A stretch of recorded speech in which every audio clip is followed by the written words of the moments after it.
Cụ chỉ khó lỡ nhà con, chỉ khó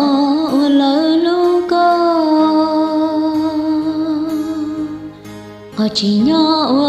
cú yêu chỉ đơn thì yêu khó có lúc lỡ. Chỉ chấp lỡ yêu không có nhiều lỡ, nhớ linh đỡ lỡ thiên đạo có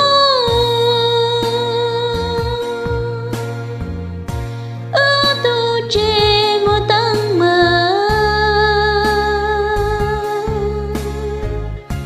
chỉ sợ chẳng ấy cho kẻ chỉ sợ bu cờ chia kề nhân chúa,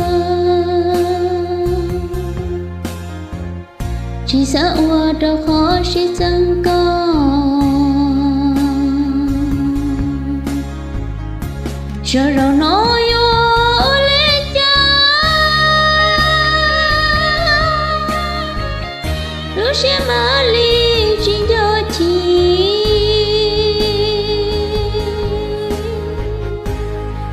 Mà lấy chi khi đâu con, mà đó khó tao cũng lo sẽ chi, đó khó thiên rong ly khu,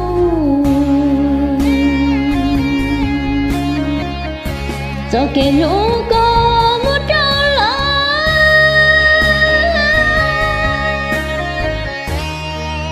Ta cho coi là ta chỉ nâng nó chơi vua chi, mỗi sự chơi một nút lo chia tâm rõ chẳng chỉ đâu có na.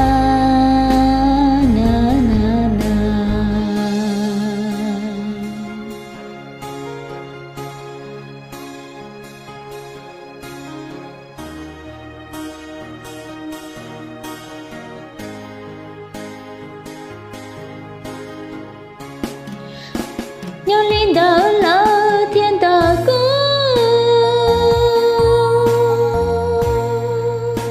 ước tu chỉ một tầng mơ,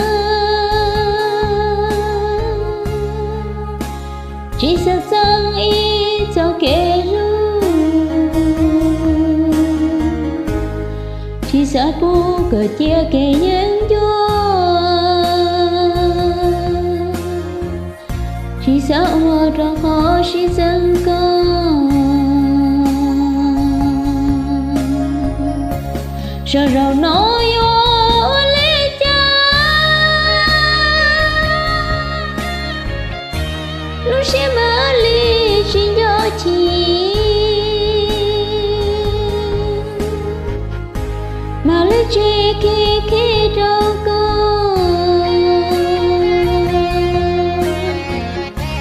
mà đó khó tao cũng lâu sẽ chỉ,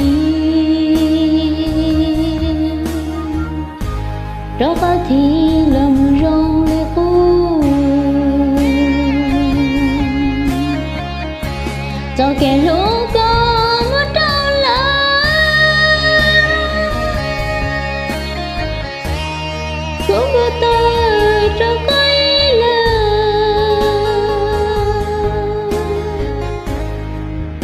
chỉ nâng nó chơi vua chi,